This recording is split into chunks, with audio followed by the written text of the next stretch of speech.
friends, Krista here. Thanks for stopping by Books and Jams. It is time for me to finally join the party and do the mid-year book freakout tag. I don't really love the word freakout in the midst of this tag because I don't really believe in freaking out over reading. This is for fun. I am not at all freaking out about how much I've read or how much I have to go or how many books I still need to read. Not at all. I don't put any pressure on myself. This is a hobby. It's for fun. So there's no freaking out happening here. But I do love that this is such a good check-in at the midpoint of the year. I purposely waited to finish June completely in order to do this tag so that we were fully 6 months through the year. So here we go with my answers to the mid-year book freakout tag. Hopefully you're not sick and tired of seeing this tag all over the place. So the first question, I pulled my answers from Simon at Savage Reads description of his video of this tag. I know that there might be some variations of it. I don't know even who it originated from anymore because it's just such a staple now in the booktube community. So there may be people who have done different versions of this book tag, but these are the questions that I found. And so this is what I'm going to do today. The first question is, how has your reading year been so far? And I would say it's been great. I've read 114 books so far, halfway through the year. And I have a basket of favorites that is full to overflowing. So I would say that's pretty good. I don't know my average rating. I haven't figured any of that out yet. I'm really enjoying my reading. I'm definitely in my audiobook era still, carrying that over from last year. I'm listening to mostly books that I do own on my shelf. So I'm making great progress reading books from my own TBR, a few library books here and there scattered in, but mostly off of my TBR. And I feel like I'm making good progress on goals, which we will talk about in another video. But yeah, it's been a great reading year so far. No complaints here. Number 2 is, what is the best book that you have read so far? This year, I will be sharing everything that's in my favorites basket very soon, so you will get a good look at my favorites. I do have one book that in my mind is very clearly my favorite of the year so far, and yet I haven't talked about it in a video yet, so I'm not going to tell you here and spoil that video that's coming out. But there are quite a few books that I've read that are really good, and we will talk about some of those favorites or bests of the year so far coming up in some of these questions. Leads us right into number 3, which is, what is the best sequel that you've read so far this year? I have 2, of course, because why not? Sunrise on the Reaping by Suzanne Collins is part of the Hunger Games series. It's technically a prequel to the original trilogy, but it's a sequel to Ballads and Songbird and Snakes. It's part of a series. I figured I could include it here. It was fantastic.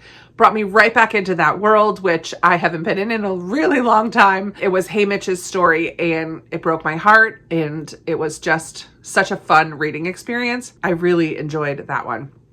The other one I'm going to say I just read last month in June is For a Lifetime by Gabrielle Meyer. This is book 3 in her Timeless series, and it's my favorite of the bunch so far. I really enjoyed reading about these twin sisters who were partly in Salem witch trial, Boston, Massachusetts, like Salem, Massachusetts. I just really enjoy this series very much, and that's the most recent one I read. So maybe that's why it's my favorite at the moment, because it's the one that is the freshest on my mind, but I really am enjoying this series very, very much. Number 4 is a new release that you haven't yet read, but you really want to, and easily for me, that's My Friends by Frederick Bachman.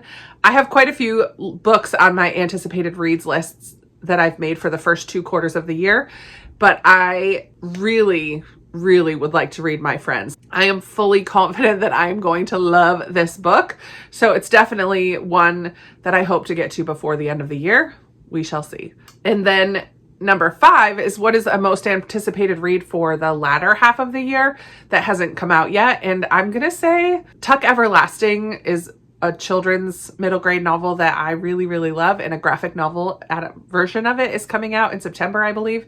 And I'm really excited to read that. I do already have it on NetGalley, so I could read it at any point, but I haven't read it yet, and it is coming out in September. And also Janice Hallett has a fun new book coming out called The Killer Question, which is going to be about pub trivia and a murder, and have, as always, her mixed media format in there. I just think that that sounds like a really fun read as well. So those are 2 that are coming out in the second half of the year that I'm looking forward to. Number 6 is, what is your biggest disappointment of the year? And I'm going to say Once for Yes by Allie Millington. I didn't hate this book by any means. I didn't dislike it even for the most part, but I just had so much higher hopes for it because I really did enjoy what Allie Millington did with Olivetti and the sentient typewriter and the family working together to find the mom. I just really enjoyed that one. And this book, although it did come together by the end, I was really frustrated with the family element in particular. So I was just really disappointed that I wasn't loving it as much as I loved her previous read.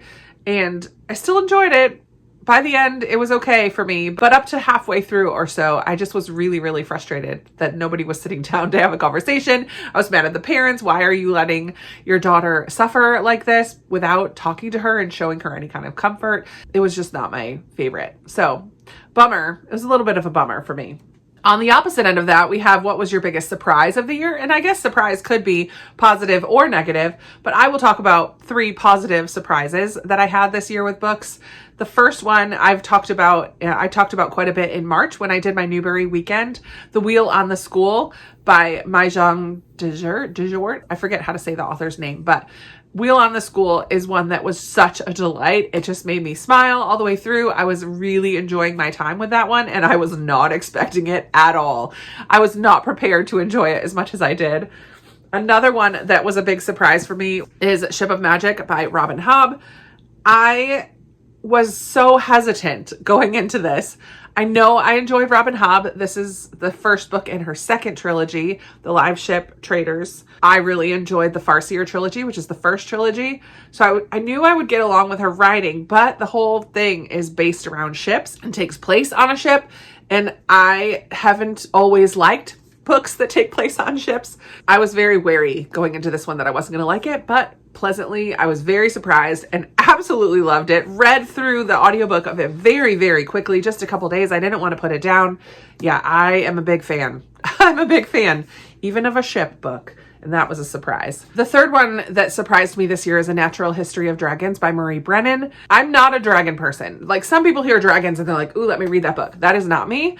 I was not sure how I was going to feel about this one, but I ended up really liking it. I think it helps that I buddy read it with Leandra from the TBR Zero and Julie from Keep Calm with Books and Coffee. And I really enjoyed the experience of buddy reading with them.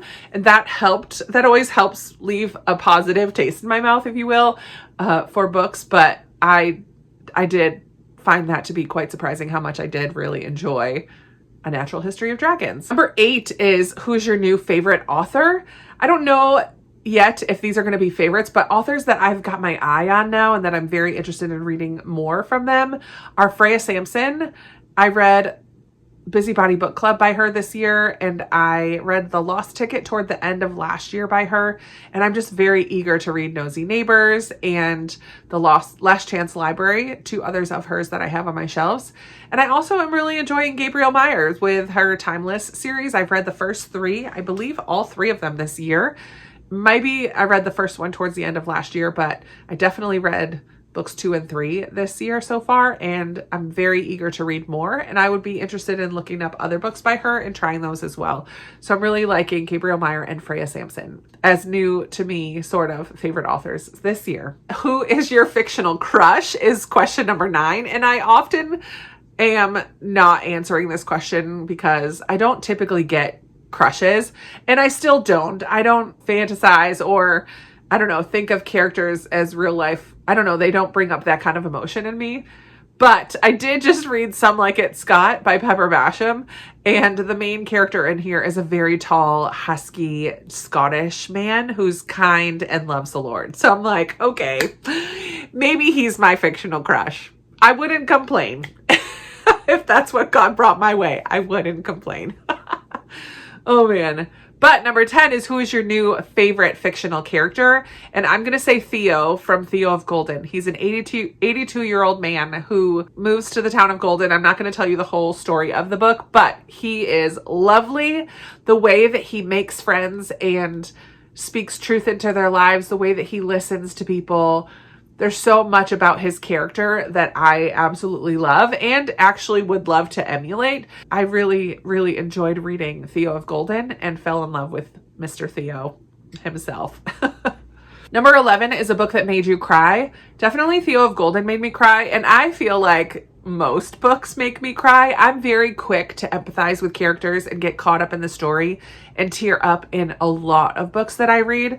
Another one that stands out to me is The Letter Tree by Rachel Fordham. I wasn't sobbing in this one, but I definitely teared up a little bit. A Shadow in Moscow, I feel like this one made me tear up. Both of the Timeless series books that I read this year, they made me tear up a little bit as well. I'm just so quick to cry in books, and I love that about myself. I'm not ashamed of it. So yeah, lots of books make me cry. Number 12 on the opposite end of that is a book that made you really happy, and I read Vera Wong's Guide to Snooping on a Dead Man. Vera is just a delightful character. I love her busybody ways. I love the way that she kind of brings people into her family, starts cooking for them, making them a part of her family. And it's a murder mystery, but it's just a really fun mystery. And I love Vera. So it just makes me happy. Along the same lines, The Busybody Book Club by Freya Sampson was one that made me really happy. Quirky characters, found family, heartwarming story behind this murder mystery.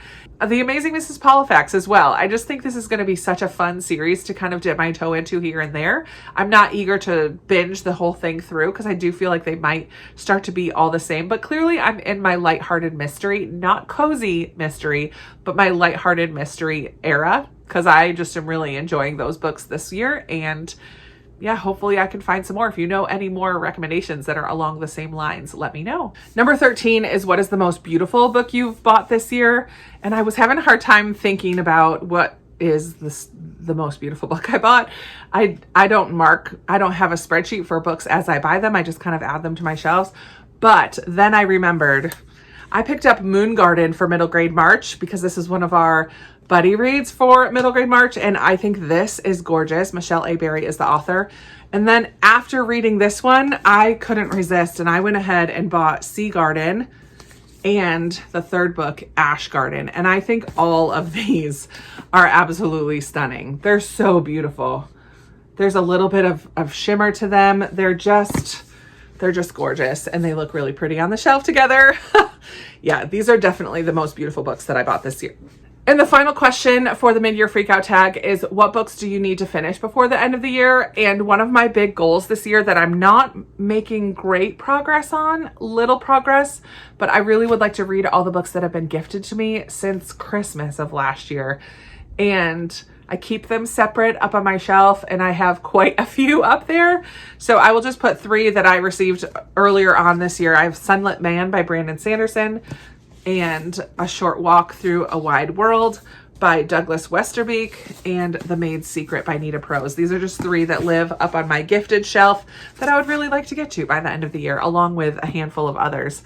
And that is going to be it for my mid-year book freakout tag. I'm not freaking out, but I do like to give a little check-in about books that I maybe haven't talked about in a little while, and just a little look back at my year so far. Coming up, I have a couple more videos that are kind of this midpoint of the year type of videos. I will be sharing with you what's in my favorites basket so far this year, and I will be doing a goals check-in as well, taking a look at my goals for the year. How am I doing? What do I need to amp up my game a little bit? And I also will be doing a 5-star prediction follow-up pretty soon too, with the 3 books that are right there that were in my 5-star predictions a couple months ago, and I have finished them already, which is really good for me. I often put them off, but I've finished them, and so I'm ready to talk about them and share that with you as well. So those are just some things that are coming up to look forward to. I would love to hear from you down in the comments below. Maybe a book that has surprised you, or one of your favorites that you've read this year that you didn't expect to be a favorite. I would love to hear about that in the comments down below. I always love chatting with you down there. Thank you so much for